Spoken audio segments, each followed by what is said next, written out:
네, 반갑습니다. 저렇게 반갑게 먼저 인사해 주시는 분은 그의 장래가 탄탄대로가 열린다는 이야기가 있어요. 자, 반갑습니다. 그래도 봄에 본 얼굴이라서 조금 익숙하죠? 오늘 처음 오신 분들은 조금 덜 익숙할 수도 있지만 저는 결혼 30년 차가 됐고요. 아들, 딸을 두고 있는 알딸딸한 아빠입니다. 오늘 담임 목사님하고 같이 신학 공부를 같이 했고 그래서 저도 진주에서 사역을 하다가 서울로 상경한 지 지금 25년 차가 됐고요. 가정사역을 공부하려고 심리학을 공부하려고 서울로 올라가서 석박사까지 공부를 다 했습니다. 제가 세상에 이렇게 강사로 활동하게 된 것은 책을 쓴 덕분인데 책 제목이 남편 사용 설명서입니다. 이럴 때 여러분께서 라고 하는 순간 독서 수준이 엄청나게 높다라고 생각을 하는데 가만히 계시면 눈치가 없거나 예의가 없거나 머리가 모자란다고 오해받아요. 죽이 맞아야 되잖아요. 제가 세상에 알려지게 된 동기는 책 덕분인데 책 제목이 남편 사용 설명서입니다. 남편은 조립 완제품이 아닙니다. 박스 개봉부터 내가 직접 조립을 완료해야 됩니다. 조립을 끝냈더라도 바로 작동 안 됩니다. 예열 시간이 오래 걸립니다. 그래서 10년 미만에서는 쓸만한 게 거의 없고 15년은 지나야 조금씩 작동되기 시작을 하고 20년쯤은 지나야 아쉬운 대로 쓸만하고 25년은 지나야 그럭저럭 쓸만합니다. 급하다고 버튼 누르면 고장 나는데 이때 수리, 교환, 환불 안 됩니다. 마음에 안 든다고 갖다 버리면 딴 데 가서 환경 오염을 일으킵니다. 그래서 버리는 것보다는 두시는 게 훨씬 낫고요. 집에 잘 모셔두시면 일단 인테리어 효과가 있고 도둑 방지 기능도 있고 가끔씩 경제적 부가 기능을 창출하기 때문에 버리는 것보다는 두시는 게 훨씬 낫습니다. 이런 내용을 쭉 적었어요. 그래서 강사가 이런 얘기를 할 때 이제 웃어주는 분들은 상당히 마음이 깨끗하고 밝고 명랑하고 이런 분인데 끝까지 인상 쓰고 있는 분은 아주 심각한 정서적 장애가 있다고 오해받을 수 있어요. 그 다음에 1년 뒤에 아내 사용 설명서를 썼습니다. 여자는 조립 완제품으로 출시됩니다. 요 멘트도 없고 남자분들은 에이씨라고 짜증을 내시고요. 여성분들은 아싸라고 반응하시면 됩니다. 여자는 조립 완제품으로 출시됩니다. 왜냐하면 오늘 우리가 본문을 읽었잖아요. 창세기에 보면 하나님께서 천지를 창조하실 때 사람은 남자를 먼저 만들고 여자를 뒤에 만드셨죠. 이 말씀에 근거하면 누가 구모델이고 누가 신모델일까요? 그렇지요. 그러니까 남자는 구모델이고 여자는 신모델이죠. 그래서 요즘 세상을 잘 보면 구모델 남자는 마누라 없이 못 삽니다. 마누라가 죽고 나면 한 달 지나면 거의 폐인 수준이 되고요. 호립이 혼자 사는 거 참 공상 맞아요. 그런데 여자는 남편이 세상을 떠나도 돈만 보장이 되면 사는데 아무 지장 없습니다. 그렇죠. 후속 모델은 그래요. 그리고 여자는 관계의 천재입니다. 여자는 아무하고 무슨 이야기든지 아무런 끄리낌 없이 말을 건넬 준비가 항상 준비되어 있고 오늘 처음 만난 사이인데도 남편 이야기, 시댁 이야기, 새끼들 이야기 다 꺼낼 수 있는 게 여자분들입니다. 그리고 둘이서 짝이 맞았다, 마음이 통했다 그러면 같이 양푼에 밥 비벼 먹고 우리 집에 데리고 오고 잠을 재워줘도 아무 문제가 없는 게 여자분들입니다. 그래서 지금 한국은요, 여자분들의 살판 나는 세상이 되었어요. 남자들의 설자리는 점점 더 사라지고 있고, 자, 그 다음 또 우리 남성분들 A씨라고 짜증내시고 여성분 또 아싸 하셔야 됩니다. 마음에 안 든다고 갖다 버려도 자식들이 회수합니다. 나이 든 남자는 회수하지 않습니다. 이유가 있어요. 한국은 90년대까지 대한민국은 5,000년 역사에서 먹고 사는 문제를 해결한 적이 없었어요. 그래서 우리 인사법 중에 희한한 인사법이 하나 있죠. 식사는 하셨습니까? 요 인사법. 아니 지극히 개인적인 이야기를 그걸 왜 묻는지 공식적인 자리에서 이거를 물어보면 이상하다는 거죠. 왜? 우리는 그렇게 먹고 살았던 적이 거의 없어요. 그래서 한국인의 인사는 전부 다 밥과 연관되어 있습니다. 어른들 꼭 자식들 전화하면 꼭 뭘 확인하죠? 밥은 먹었나? 오후 3시, 4시쯤 전화하면요, 밥은 먹고 댕기나? 명절에 시골 찾아올 때도 너 언제쯤 오냐? 시간에 맞춰서 밥 해놓을게. 이런 이야기 하잖아요. 그리고 사람이 재수 없으면 제 밥맛이다 이런 말도 쓰고요. 또 사람이 시원찮으면 밥이나 얻어먹고 살겠냐? 밥값은 해야 될 거 아니냐? 이런 말을 쓰잖아요. 그렇죠? 그래서 우리는 밥과 연관된 이것들이 아주 중요한 문제가 됐죠. 생존의 시대라고 그래요. 그 시대에 중요한 존재는 남자들이었습니다. 그래서 남자들이 바깥에 가서 뭐만 벌어다 주어도, 여러분 저는 절대 어려운 질문을 하지 않습니다. 공부를 못해도 눈치가 빠르면 답할 수 있는 질문만 하고 있어요. 자, 바깥에 가서 뭐만 벌어다 주어도 뭐가 되었든 최고가 되었던 시대가 1990년대 이전의 시대입니다. 그런데요, 1990년을 지나면서 한국이 좀 먹고 살 정도가 되면서, 즉 GDP가 2만 불 이상이 되면서 그때는 생존의 시대에서 관계의 시대로 바뀝니다. 자, 관계란 말의 최소 단위는 몇 명일까요? 2명입니다. 그래서 하나님은 구약의 가정을 통해서 남편과 아내 두 사람을 통해서 가정을 만드셨고, 신약시대에는 교회를 만드셨죠. 오늘 이 모인 이 교회는, 꿈이 있는 교회는 회중교회라고, 그래서 2-3 사람이 내 이름으로 모인 곳에 나도 함께 하겠다, 회중교회죠. 그래서 하나님의 의도는 처음부터 애초에 2 이상입니다. 이걸 관계라고 해요. 자, 그런데 남자는 무슨 전문가라고 했죠, 제가? 생존 전문가. 이 부분에 관한 한 대한민국 남자는 최고입니다. 세계 최고. 왜? 처자식 굶기지 마라. 이 사명감 하나는 끝내주는 남자들이 한국 남자들. 그래서 물불 안 가리고 열심히 일하고 밤낮 안 가리고 일하는 남자들이 한국 남자인데, 자, 지금 시대는 무슨 시대? 관계의 시대인데, 생존 전문가가 관계의 시대로 들어와서 관계를 맺어라. 이거는 남자들한테 거의 지옥의 수준이고요. 거의 멘붕에 빠지는 그런 이야기들입니다. 왜? 생존에 특화된, 차라리 일하는 게 편하지 집에 와서 아내하고 관계하고 애들하고 이야기하고 소통하고 뭐 이렇게 해라, 이것만큼 어려운 일이 없어요. 자, 그 말은 다르게 얘기하면 관계에 대해서 배운 적이 없다는 뜻이죠.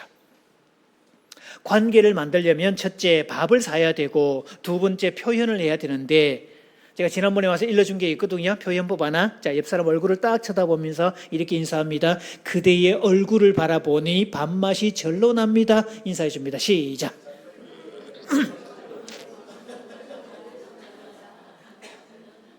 자, 그리고 답을 주셔야 됐잖아요. 그 말씀 들으니 살 맛이 납니다. 답을 줍니다. 시작.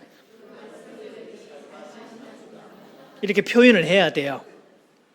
그래서 특히 한국 남자들 중에 이 경상도 남자들이 표현을 안 하기로 유명합니다. 그렇죠? 그래서 하는 말이 있죠. 꼭 말로 해야 되냐? 그러니까 이것만큼 무식한 일이 없어요. 왜? 하나님께서도 말씀으로 세상을 창조하셨는데, 사람도 말로 행복을 창조하는데 말을 안 하면 행복할 수가 없어요, 여러분. 그래서 우리가 하나님처럼 살려면 말씀으로 세상을 창조하신 하나님처럼 우리도 말로 행복을 창조해야 됩니다. 어떤 부산의 한 남자가 장가를 가면서 자기 아내에게 이렇게 얘기를 했답니다. 나는 뼛속까지 경상도 남자다. 물론 경상도와 갱상도는 좀 다릅니다. 자, 나는 뼛속까지 갱상도 남자라서 나는 사랑한다, 좋아한다, 고맙다, 나 이런 말 절대로 못한다. 내가 그 말하면 막 두드리기가 나서 얼굴이 빨개지고 내가 차라리 죽는 게 낫지, 나는 그딴 소리 못한다. 그러니까 결혼하고 살면서 나한테 절대로 그런 소리 들을 거란 생각하지 마라. 그런데 내가 들어 보이겠네. 여자는 가끔씩 남자로부터 여보 고마워, 여보 사랑해, 뭐 여보 뭐 이런 거 이야기를 해줘야 살맛이 난다고 소리를 들었다. 어쩌겠노? 니는 그 말 들어야 살겠고 나는 그 말 죽어도 못하겠고. 그래서 앞으로 내가 이렇게 말을 하거들랑 그게 사랑한다, 고맙다 이런 말이니까 바꿔서 새겨서 듣거래. 그러면서 한마디 해줬대요. 가끔씩 이 남자가 자기 마누라를 딱 쳐다보면서 니 알제? 우리 남성분들 좌우로 자기 아내를 향해서 니 아나? 또 니 알제? 이렇게 한마디 자 해줍니다. 시작.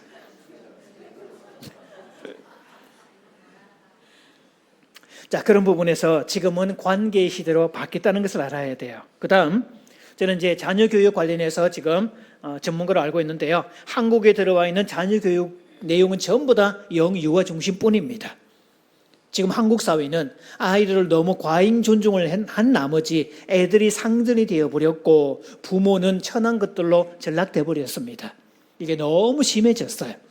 그래서 아이는 발달 단계에 맞게 키워야 된다라는 건데 한번 따라해 보시겠어요? 갓난 아기는 황제처럼 모시고 어린아이는 원숭이처럼 놀아주고 다 큰 아이는 일꾼처럼 써먹어라.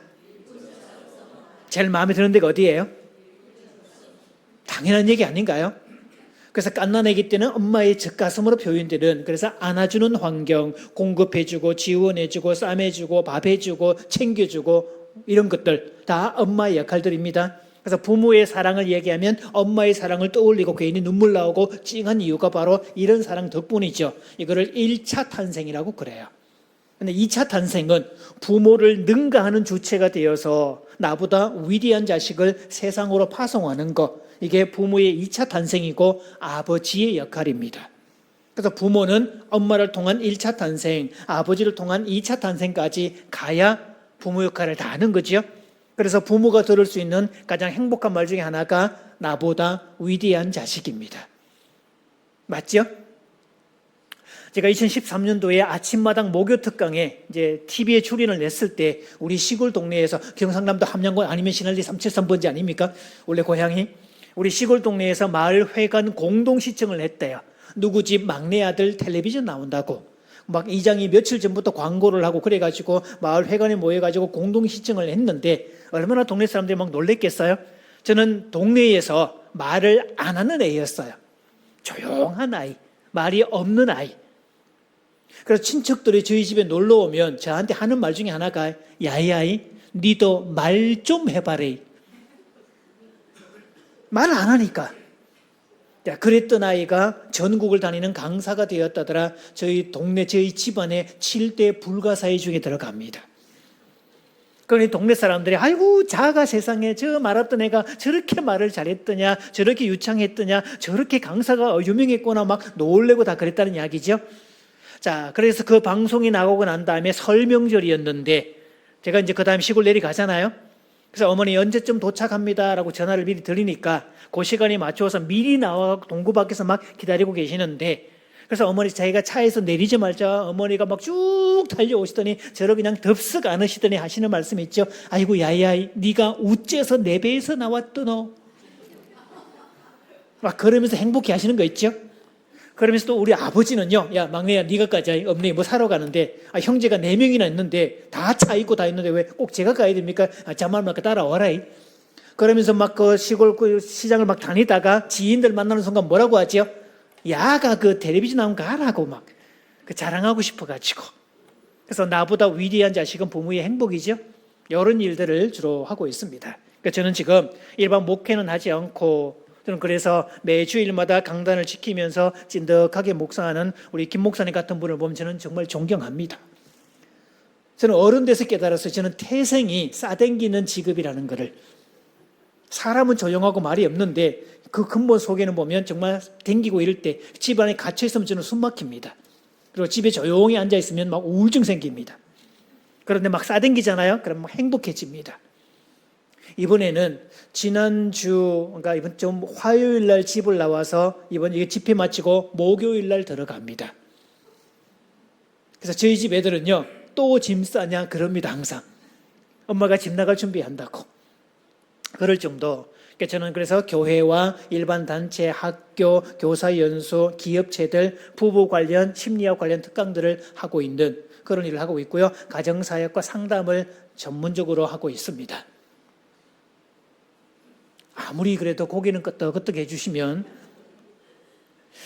자, 대부분의 부부는 행복하지 않습니다. 저는 그동안 이제 가정사역 기관에 일하면서 그리고 상담을 해오면서 그동안 만났던 부부 쌍수, 그러니까 개인 상담과 집단 상담이고요. 이 집회 이런 건 뺐습니다. 그동안 만났던 부부 쌍수는 3,000쌍이 넘습니다. 조금만 놀래주시면 장단을 맞춰야 되잖아요. 제가 만났던 부부 쌍수, 상담했던 부부 쌍수는 3,000쌍이 넘습니다. 그런데요, 대부분의 부부는 행복하지 않습니다. 참 묘하게도 대부분의 부부는 행복의 희어자도 모르는 채 운명이니 팔자니 십자가니 그러면서 살아가더라. 어떤 신앙인들은요, 찾아와가지고 목사님, 제 남편은요 저한테 십자가예요. 그러면서 주님이 주신 십자가를 내가 어떻게 안 지고 갈 수 있나요? 평생 십자가예요. 남편은 맨날 나를 못 박아요. 막 맨날 못지라고 그래요. 그러면서 죽겠다는 표현을 씁니다. 그러면서 와서 막 통곡을 하고 그러죠. 주님 주신 십자가인데 내가 어떻게 안 지고 가겠냐고. 그만한 십자가가 없다고.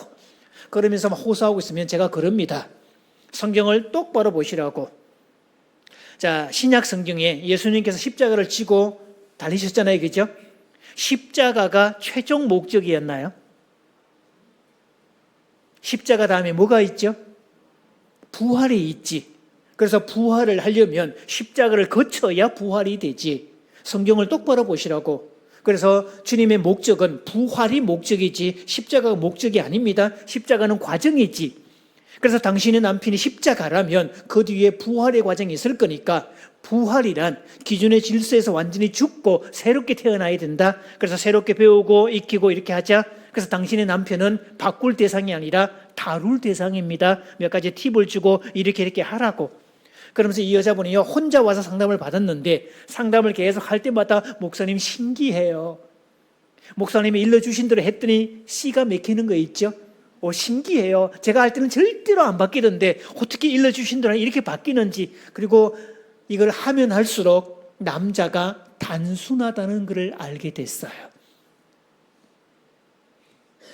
단순합니다, 남자는. 계속 이제 집회를 통해서 불러갈 건데, 그래서 이 여자분이요, 한 달쯤 지나고 난 다음에 자기가 원하는 정도의 그 정도면 충분하다고, 그러면서 자기는 지옥에서 천국으로 바뀌었다고 저한테 감사 인사를 합니다. 그러면서 하는 말이 있어요. 목사님, 진작 만나 뵈었으면 우리 가정 빨리 회복될 수 있었을 텐데, 그래서 제가 사과했습니다. 늦게 나타나서 미안합니다. 대부분 사람들은 조금만 배워도 행복한데 그 조금을 안 배워서 불행하게 삽니다. 더군다나 생존의 시대에는 먹고 사는 문제가 절박하기 때문에 부부끼리 친해야 된다, 사랑해야 된다, 표현해야 된다 이런 걸 한 적이 없었어요. 게다가 남자들이 이거였던 그 시대이기 때문에 남자들의 권위가 최고였고 남자들의 말 한마디면 끝났잖아요. 그죠? 자, 이를테면 오늘 같은 주일에 옛날에 한 3, 40년 전만 해도 아내가 이렇게 얘기합니다. 오늘 가을 고구마 수확했는데 오늘 저녁은 우리 밥 먹지 말고 고구마하고 김치하고 저녁을 그렇게 때웁시다. 그렇게 준비했네요. 그럼 보통 뭐 하면 돼요? 그러자라고 그러면 되는데 옛날 남자들은요. 시끄럽다. 밥 해라고 막. 그러면 끝입니다. 그냥. 그럼 아내는 뭐 하죠? 밥 하는 거예요. 그냥. 그러니까 그 시대가 권위주의 시대고 가부장적 시대고 옛날 그때 결혼의 안정성이라고 그럽니다. 왼쪽 도표에 보시면 결혼 안정성, 전통적 패러다임 이렇게 나와 있죠. 그러니까 역할 중심이었어요. 남자는 돈을 벌고 여자는 가사와 육아를 담당하고 그런 개념이었고 지금은 다르죠. 여성들도 돈을 벌어오고요. 요즘에 남자 여자들 공동 육아합니다. 젊은 친구들, 결혼한 친구들 보면요. 육아하는 거, 남자들이 육아하는 거 엄청 잘합니다. 어른들 입장에서는 상상도 못할 이야기.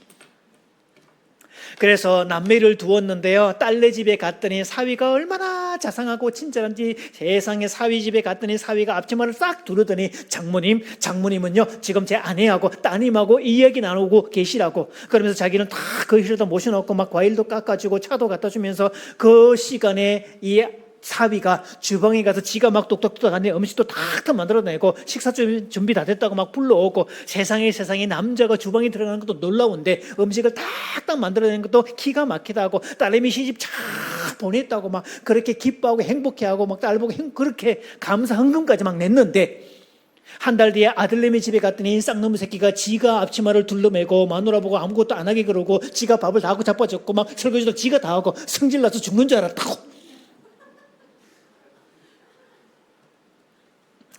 자, 결혼의 패러다임이 바뀌었어요. 자, 관계의 시대로 바뀌었다 그랬잖아요. 옛날에는 그래서 안정성, 일단 가정의 행복은, 가정의 성공은 일단 이혼하지 않으면 가정은 좋다고 얘기했어요. 지금은 사람들 생각이 바뀝니다. 친밀하게 살지 못하면 이혼도 선택이다, 이렇게 바뀌었어요. 그래서 관계 시대로 들어왔기 때문에 지금은 부부가 관계를 추구하고 행복을 추구하는 시대로 바뀌었어요. 그래서 남자들, 특히 생존 전문가인 남자들이 관계하는 법을 배우지 않으면 그 가정이 행복할 수가 없고요. 왜? 성경에 보면 남자 아담이 만들어졌을 때 혼자였죠. 근데 하와는 하나님의 손에 이끌려 아담이 갈비뼈로 지음을 받고 하나님 손에 이끌어왔을 때 처음부터 몇 명이었죠? 2명이었죠. 그래서 여성을 관계 전문가라고 하고 남자를 생존 전문가라고 그래요. 그러면 생존의 시대에는 남자가 이거지만 관계 시대는 누가 이거예요? 그래서 지금 한국은 여자들이 살판나는 시대가 됐습니다. 그 얘기했잖아요. 얘만 보장이 되면. 차라리 어떤 집에는요, 남자가 없는 게 더 편하다고 얘기하는 사람도 있어요. 어느 환갑이 다 돼가는 이제 여자분인데, 결혼생 이제 우리처럼 한 30년 연차가 돼가는 그런 아내인데요, 모처럼 여고 동창회를 막 다녀왔대요. 그래서 남편이 묻습니다. 이 남자가 뭐 자상하고 친절하고 그냥 그만하고 괜찮아요. 문제를 일으킨 적도 없고 성실하게 돈 벌었고 애들 다 그만하고 특별한 문제도 없는데, 아내가 동창회를 다녀오고 난 다음에 막 짜증 이만큼 올라가지고 막 남편 보고 막 성질을 냅니다. 아우씨 짜증나 진짜, 아우씨 막 그러면서 성질을 막 버럭버럭 내니까, 아니 왜 동창회 다녀와서 그렇게 짜증을 내고 그래? 당신 친구 중에 무슨 뭐 로또 대박 맞은 친구가 있디? 아니야, 그런 거 아니야. 당신 남편 중에 뭐가 사업을 해가지고 막 엄청 돈을 많이 벌었다디? 아니 그런 것도 아니야. 그럼 자식들 중에 시집 장가를 무지하게 잘 가가지고 그 혜택을 본다는 그런 얘기도 있어? 아니 그것도 아니야. 아니 그런데 도대체 왜 그렇게 화를 내고 막 짜증을 내고 그래? 라고 그랬더니 아내가 짜증을 내면서 딱 한마디 합니다. 아이씨, 나만 서방 살아있더라, 이씨.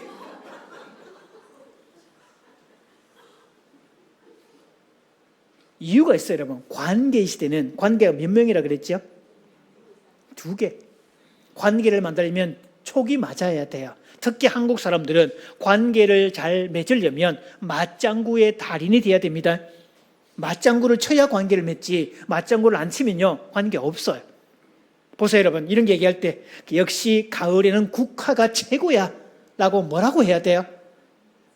자, 손 준비하시고요. 박수를 이렇게 해병대 박수처럼 이렇게 치면서, 이거 아닙니다. 이거는 맞장구 할 때는 이렇게 치면서 맞아. 역시 국화는 가을이 최고지. 가을의 제맛이 국화에 있지. 맞아. 그래야 되는데 뭔 소리 하고 있노? 가을에 장미가 최고지. 그럼 맞장구가 아니죠. 그럼 국화가 최고라고 말하는 사람은 장미가 최고라는 사람에게 재수 없다고 얘기를 해요. 그럼 서로가 통하려면 맞아, 가을 꽃은 국화가 최고지. 그렇게 말해놓고, 그런데 나는 개인적으로 장미가 최고야. 그러면 돼요. 일단 문제될 거 없거든요. 그런데요, 보통 싸우는 사람들이 꽃에는 가을 국화가 최고지 했더니 에이, 보는 눈하고는 세상에 국화도 꽃이냐? 국화가 꽃이야? 장미가 꽃이지? 보는 눈 좀 수준 좀 봐. 이렇게 말하면 싸우는 거예요. 그래서 맞장구를 먼저 치고 자기 얘기를 해야 됩니다. 자, 준비하시고 역할 그거 하게. 가을 꽃의 최고는 국화지. 맞아. 이러면요, 맞장구 잘 치는 사람, 싫어할 사람 아무도 없어요. 그렇죠? 이게 이제 관계에 맞는 기술입니다. 그럼 도대체 얼마나 많은 사람들이 결혼하고 행복의 희어자도 모르고 운명이니 팔자니 그러면서 살까? 자, 놀랄 준비 하십시오. 버지니아 사티아라는 1960년대, 70년대 활동했던 미국의 심리치료사, 가족치료사, 상담학자 이런 사람이었는데요. 자, 놀랄 준비 97%였습니다. 이거는 우화가 아니고 애들처럼 헐 이렇게 놀래주셔야 돼요. 자, 준비됐죠? 자, 자그마치 얼마나 많은 사람들이 행복의 희어자도 모르는 채 운명이니 팔자니 십자가니 이러면서 죽을까? 97%. 2000년을 기점으로 해서 미국 이마고 치료라는 법을 만든 하빌 핸드릭스라는 사람은 95%. 그러니까 100가정 중에 행복한 가정은 서너 가정밖에 되지 않더라 이 뜻이고요. 대부분의 가정은 운명이니 팔자니 십자가니 그러면서 살아가더라. 대부분 다 그래요. 물론 꿈이 있는 교회들은 예외라고 저는 믿습니다. 많은 뚜껑을 열어봐야 알지. 이유는 있어요, 여러분. 그래서 그 결혼을 본능적 결혼, 무의식적 결혼, 때가 되니까 결혼했고 부모님이 가라 그러니까 갔고 남들이 가라니까 갔고 생물학적으로 수컷과 암컷이니까 본능에 이끌려서 갔고 이런 거를 그냥 무의식적 결혼이라고 하는데 그럼 행복하려면 무의식적 결혼에서 뭐를 잘라내야죠? 앞에 무자를. 그러니까 여러분 사람이 공부를 못해도 눈치가 빠르면 답할 수 있잖아요. 제가 빨간 글씨로 표현을 해놨잖아요. 이렇게. 자, 무의식적 결혼에서 무자를 무자르듯이 확 잘라내면 뭐가 되죠? 의식적 결혼이 돼요. 즉 의식적 결혼이란 그냥 영문도 모르고 사는 게 아니라 부부간의 법칙을 알고 대화법도 알고 갈등도 해결하고 맞장구 기술도 배우고 사랑하는 법도 알고 이런 거 다. 왜? 베드로전서에 말하고 있죠. 남편들아 아내하고 살 때 지식을 따라 동거해라. 그럼 행복한 사람은 뭘 따라 동거하는데? 지식을 따라 동거하는데 무식한 사람은, 불행한 사람은 무식을 따라 동거하죠. 그래서 배우지 않으면 알 수가 없어요. 배우지 않는데 어떻게 알 거예요? 배운 적이 없는데. 그래서 우리는 이 과정을 배워야 됩니다. 배우고 익혀야 돼요. 제가 오늘 와서 찬양팀과 같이 기타 반주를 좀 도와줬잖아요. 이 악기를 배우지 않으면 쓸 수가 있을까요? 저 건반 하나씩 저분들 봉사하고 있잖아요. 얼마나 예뻐요, 그죠? 자기의 재능을 주님께 헌납하고 있는 정말 고마운 분들이 있죠. 재능이 없으면 할 수 있을까요? 찬양인도 하시는데 음치가 찬양인도 할 수 있을까요? 못해요, 여러분. 배우고 익혀야 돼요. 그래서 남자도 여자에 대해서 배워야 되고 여자도 남자에 대해서 배워야 되고 아내도 아내 역할을 배워야 되고 남편도 남편 역할을 배워야 되고 부모도 부모 역할을 배워야 됩니다. 그런데 옛날 가정은요 배울 필요가 없었어요. 그냥 어른들이 그냥 그렇게 얘기했고 돈만 벌어주면 됐고 굶기지 않으면 최고였고 배운 적이 없으니까 그냥 아무렇게나 했던 거고. 그러니까 악기로 다루면 고급 악기인데 아무렇게나 막 다룬 거예요. 기타로 안 쓰고 주로 이제 불쏘시개로 막 쓰거나 무슨 막 부채로 쓰거나 새끼들 혼낼 때 머리통을 깨거나 막 이런 걸로 그러니까 무식했던 거죠, 그죠? 그래서 배워야 돼요. 그래서 이 교회가 우리가 이제 연속으로 수요일까지 이 집회를 하는 목적은 배우자고 익히자고 조금만 배워도 행복해지는 거니까.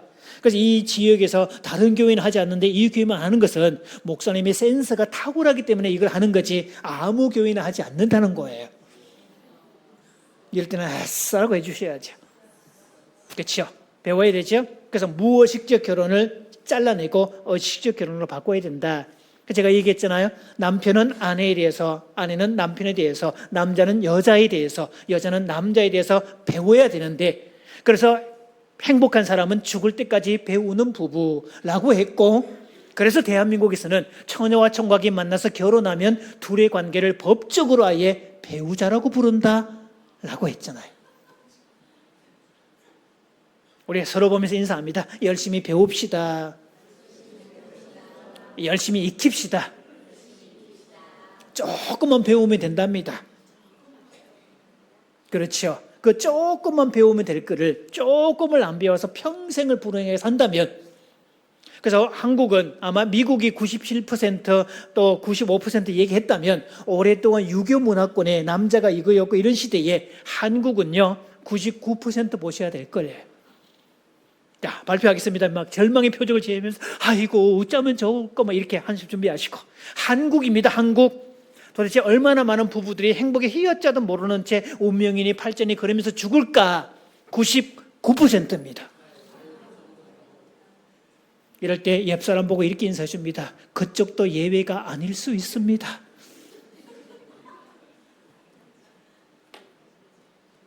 제가 계속 집회하면서 얘기할 거예요. 부부가 어떻게 살아가는지를.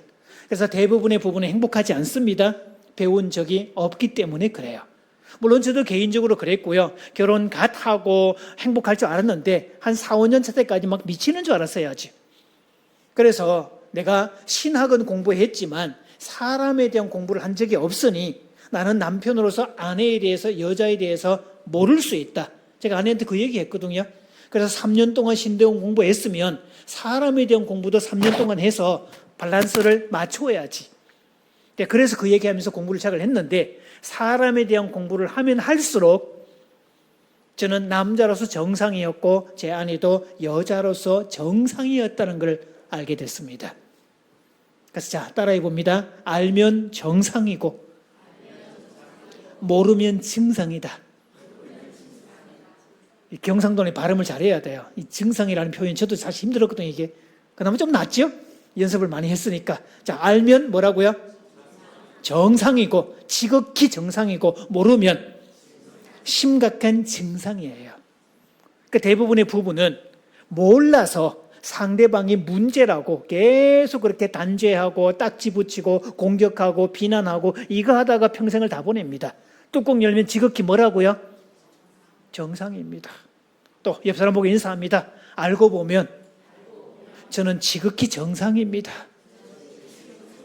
또 한마디 더, 알고 보면 그쪽도 지극히 정상입니다. 그렇죠. 보세요 여러분, 지극히 정상인데 심각한 문제가 있는 사람이라고 딱지 붙이고 그렇게 욕먹고 산다면 얼마나 억울할까요? 대부분의 부부가 그렇게 산다는 거죠. 자, 서로가 문제라고 얘기했던 그 이유는 오늘 말씀에서 하나님은 처음부터 남자와 여자를 다르게 만드셨다, 요 이야기죠. 제가 월요일 밤에 요 얘기할 거예요. 남자와 여자는 다르게 만드셨다. 하나님의 창조 원리는 다양성에 있어요. 다양성, 다르게 만드셨더라. 그래서 다른 게 틀린 게 아닙니다. 또 한 번 더 따라해 봅니다. 다른 게 틀린 게 아니다. 그 얘기예요. 그러니까 대부분 부부들은요, 남자는 여자하고 달라서 이 사람이 틀렸다고 얘기하고 여자는 이쪽으로 오고 틀렸다고 얘기합니다. 남자는 네모인데 여자는 동그랗게 생겼네. 남자 쪽이 이렇게 얘기합니다. 사람이 어떻게 세상에 그렇게 둥글둥글하게 생길 수가 있냐? 사람이 각이 있어야지. 어떻게 둥글할 수가 있어? 야, 세상에 웃긴다. 야, 사람이 모름지기 딱 각이 있어야지. 일로 와, 내가 각 만들어 줄게. 그래서 동그라미랑 망치로 막 팹니다. 그래서 몇십 년을 팼더니요, 애중간하게 이제 만들어지긴 했는데 이거는 동그라미도 아니고 네모도 아니고 반듯하지도 않고 찌그러지고 이래가지고 애매한 입장이 돼버렸고, 또 아내가 그럽니다. 사람이 어떻게 각이 질 수가 있냐? 사람이 둥글둥글해야지. 이리 와, 이리 와, 내가 그 각 다 깎아줄게. 그래서 모서리를 열심히 때리고 했더니 모서리도 다 깎여버렸고 이상 막 들어가고 나오고 이상하게 돼버렸네요. 죽도 밥도 아닌 희한한 결과가 돼버렸죠. 이 짓 하다가 평생을 산다는 이야기예요. 상대방은 뜯어 고치려고 하다가. 우리 그런 시도하시면 안 됩니다. 그래서 자, 네모는 그 다음 이제 붙여주시면 돼요. 네모는 네모로서 지극히 정상이고, 동그라미는 동그라미대로 지극히, 자, 내 남편은 지극히, 내 아내도 지극히, 다만 내가 몰라서 증상이라고 오해했을 경우가 대부분일 거예요. 알고 나면 지극히 정상이라는 걸 깨닫게 될 겁니다. 요거는 이제 뒤에 들어가고요.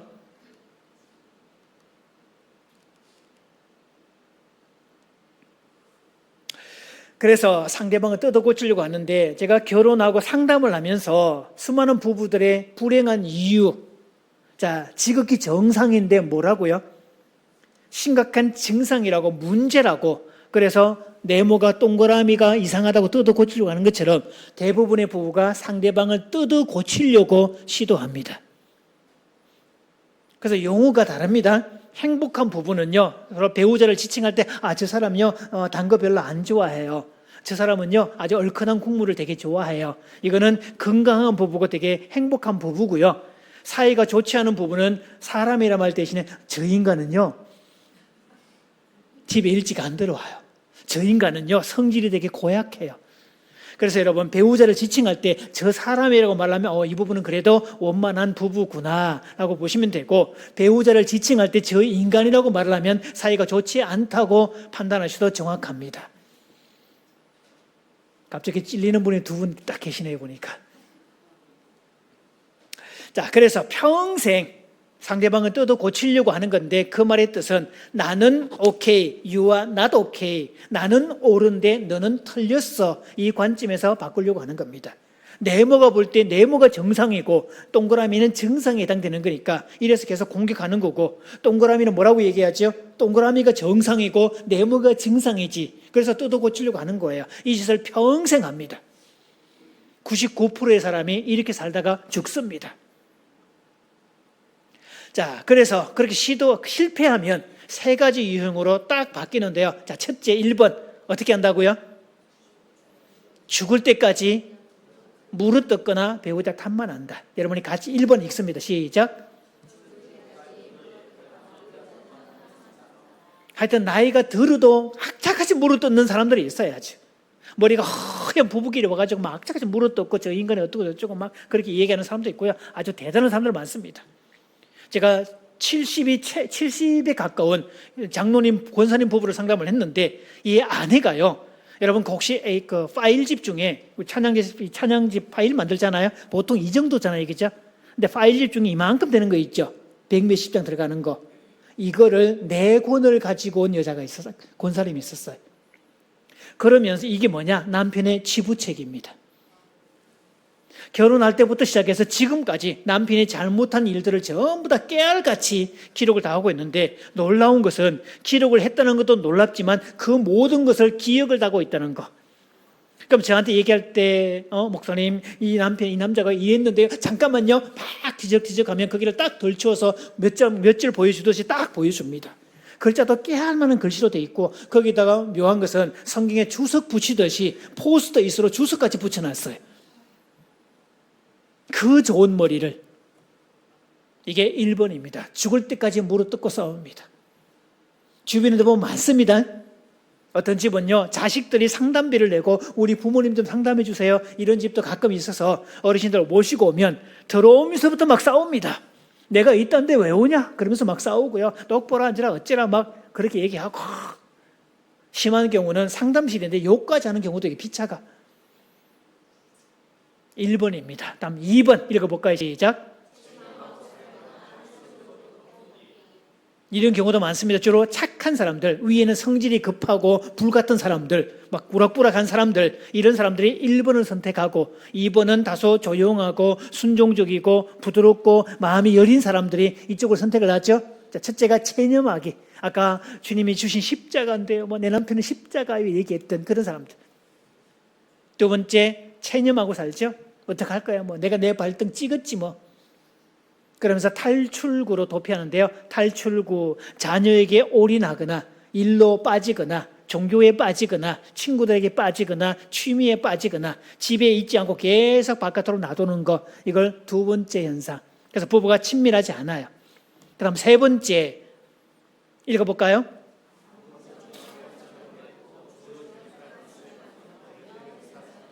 자, 암묵적 평화협정을 맺고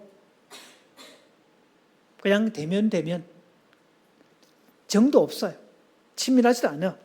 그러다 새끼들의 부모니까 역할은 해야 되니까, 돈은 벌어야 되니까, 밥은 먹고 살아야 되니까, 그래서 그냥 그만 그렇게 유지하고 사는. 단 한 번도 친밀한 적도 없어요. 희한한 거는요, 몇십 년 부부들이 이제 부부 내적 치유를 하고 부부 이런 프로그램을 받고 막 뭔가 좀 마음이 좋아졌잖아요. 그래서 제가 그런 거 시킵니다. 자, 부부끼리 허깅을 해보겠습니다. 포옹을 해보겠습니다. 라고 했더니요, 막 비차가 막 좀. 꼭 무슨 그 뒤에 막 벌레 앉는 것처럼 막. 그래서 그렇게 하지 말라고, 손 똑바로 하느라고 이제 고음 포옹이라고 이렇게 X자처럼 서로가 X자처럼 포옹해서 고음처럼 이렇게 포옹을 하시라고 이런 거 시켰더니요, 오늘 처음 만나는 남자하고 포옹하는 느낌이에요. 오늘 처음 만난 여자하고 포옹하는 느낌이에요. 이렇게 말하는 법 의외로 많고요. 또 부부 세미나니까 자, 부부끼리 눈을 마주보고요, 제가 노래를 막 불러주거든요. 막 이른 아침에 잠에서 깨요 너를 바라볼 수 있다면, 이런 노래 부를 때 어떤 부부들은 막 감상해졌고 눈물을 흘리고 막 그런 부부가 있는가 하면, 어떤 부부는 눈을 딱 마주보고 노래를 시작을 했는데 가면 갈수록 계속 고기가 자꾸. 아니 도대체 그래가지고 새끼들은 어떻게 낳으셨대요? 어떤 부부는 자식이 12명 한 타스를 어떻게 만드셨대? 그래서 암묵적 평화협정 싸워보니까 효력이 없네. 그래, 우리 싸우지 말자. 피차 에너지 빼지 말자. 그래서 암묵적 평화협정. 그래서 여러분, 이런 사람이 있습니다. 교회에서 청년들 사이에서 행복한 부부의 1위 투표, 인기 투표 1위. 그래서 청년들한테 야, 이 교회에서 가장 행복한 부부는 누구냐? 그때 그 집사님네 부부를 추천을 했는데 왜? 교회에 오면 신사숙녀니까. 다 말도 친절하고 부드럽고 싹싹하고 청년들 밥도 잘 사주고 뭐 후원도 잘하고 다 열심히도 하고 봉사도 잘하고 다 그래서 다 인고 부부라고 행복한 부부라고 그렇게 그래서 둘이서 암묵적 평화협정을 맺은 거예요. 싸우지 말자고 에너지 소진하지 말자고 그렇지만 친밀하지 않습니다. 그래서 그냥 살다가 나중에 새끼들 독립하고 나면 헤어지는 경우가 많습니다. 제가 만났던 어떤 집사님은요, 부부 학교를 시작할 때 각자 부부 소개를 하잖아요.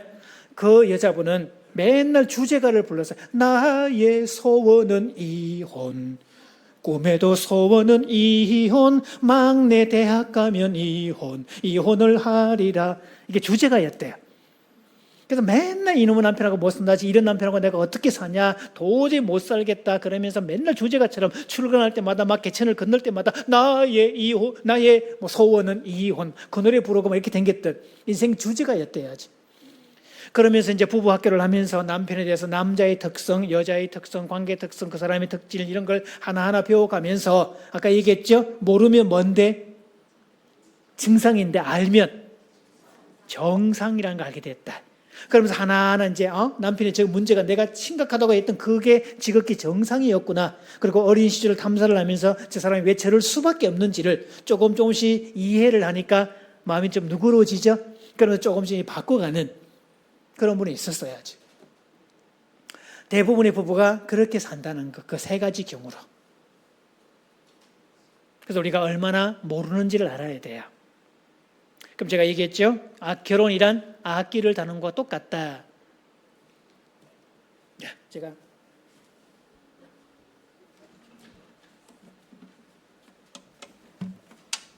이 악기를 한번 들어볼게요. 지금 화면에 나와 있는 악기하고 똑같죠?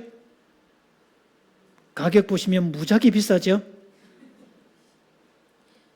저도 그래서 이제 집회를 다니고 하면서 이왕이면 좋은 악기로 좋은 음색을 들려주자 해서 제가 몇 년 동안을 세이브에 두었다가 돈을 저축해 두었다가 큰 마음 먹고 결혼 30주년 기념으로 산 모델이에요. 올 봄에 샀던. 괜히 더 좋아 보이죠? 자, 이렇게 비싼 기타를요 제대로 쓰지도 못하고 그런다면 어떻게 될까요? 배워야지. 계속 배우고 익혀야지. 그래서 배우자 선택은 악기 다루기하고 똑같은데 기타를 살 때 스트레스 받으려고 사는 사람은 아무도 없어요.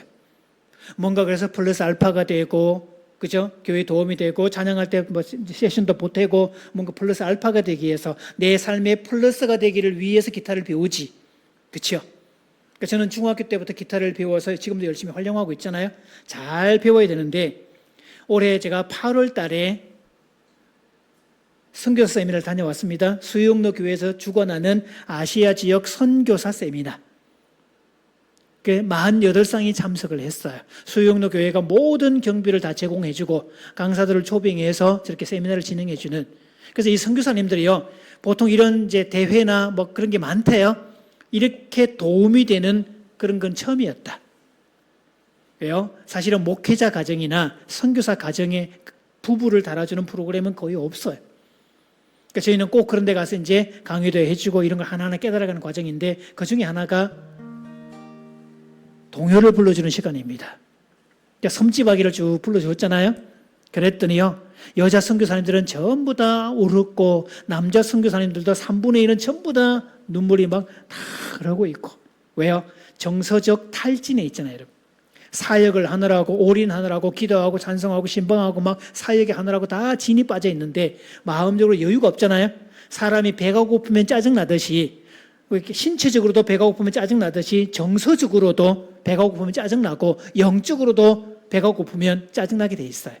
그래서 마음, 신체도 배가 불러야 되고 정서적으로도 마음도 배가 불러야 되고 영적으로도 배가 불러야 되는데 세 요소가 다 불러야 되죠.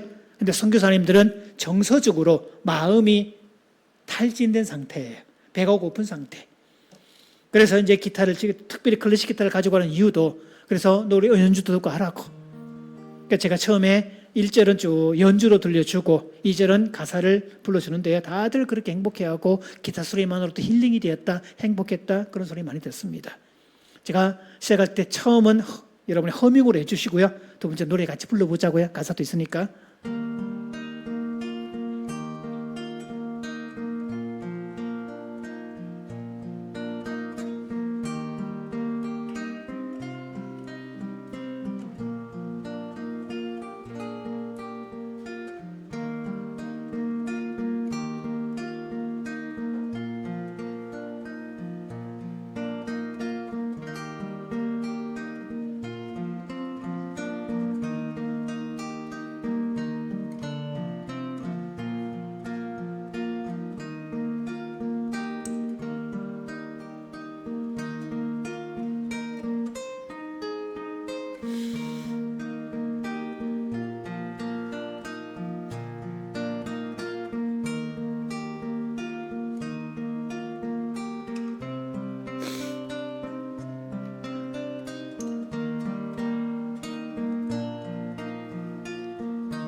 가사 나와서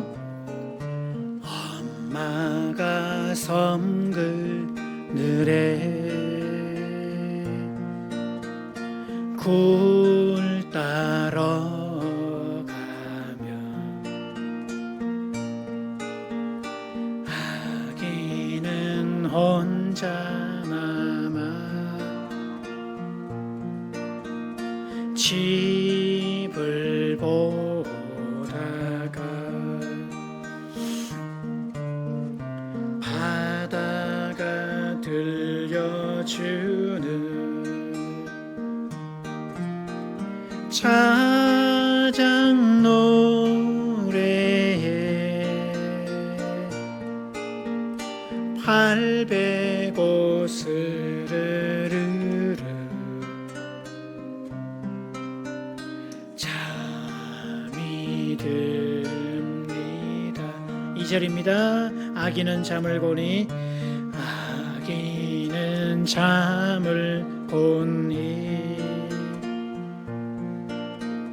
자고 있지만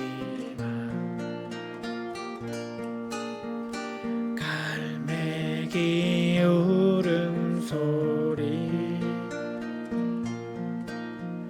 마음이 설레요.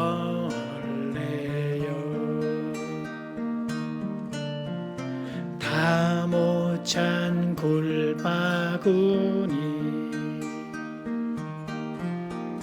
머리에 이고 엄마는 모래길을 달려옵니다.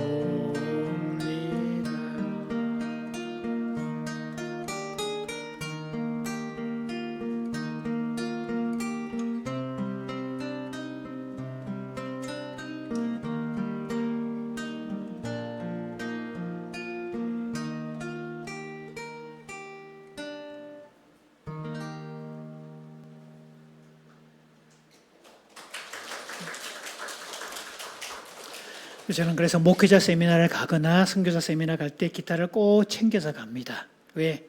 그분들한테는 말씀을 듣는 것도 중요하지만 정서적으로 밥을 먹는 것도 중요하기 때문이죠. 그래서 이런 재능을 잘 익히면, 악기를 잘 익히면 여러 가지로 활용할 수 있는 것도 많아요. 그래서 계속 이제 집회가 이어지는 동안에 사이사이에 여러분이 했던 그 클래식 연주도 들을 수도 있을 테고요. 또 찬양도 같이 하고 그런 시간을 같이 갖겠습니다. 그러니까 악기를 잘 다루면 활용할 수 있는 것도 무지하게 많죠.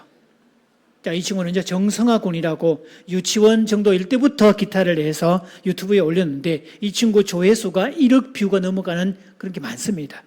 그래서 외국에서도 인지도가 엄청나게 높은 이 친구인데 저 친구는 아마 평생 기타 덕분에 먹고 살 거예요. 기타를 잘 다루면 얻는 혜택이 엄청나게 많습니다. 남편은 아내를 잘 다루고 아내는 남편을 잘 다루면 그로 인해서 얻는 혜택은 엄청나게 많죠. 그래서 결혼은 배우는 기술이고 다뤄야 될 기술입니다. 원한다고 기타 사거나 기타 잘 치고 싶다 원한다고 되는 거 아니에요, 여러분. 배우고 익히지 않으면 쓸 수가 없죠. 그래서 이번 세미나를 통해서 남자는 지극히 자기 남자로서 정상임을 알게 될 거고, 여자분들은 여자로서 지극히 정상임을 알게 될 거고, 그 과정에서 행복은 이렇게 찾아가는 거구나 몇 가지를 배워갈 겁니다. 그래서 이번 과정을 통해서 잘 참석하시고, 또 혹시 주변에 많은 분들 참석해 주시고 권유해 주시고요. 또 믿지 않는 분들도 다 들을 수 있는 그런 쪽이니까 제가 집회 동안에 찬송가만 부르지 않을 거예요. 그분들이 원하는 가요, 부부에 관련된 가요도 부르고 할 테니까 편안한 마음으로 이렇게 와주시면 고맙겠습니다. 오후부터 계속 이어갈 거니까 오늘 첫 시간은 여기까지 진행하는 걸로 그렇게 준비를 하겠습니다.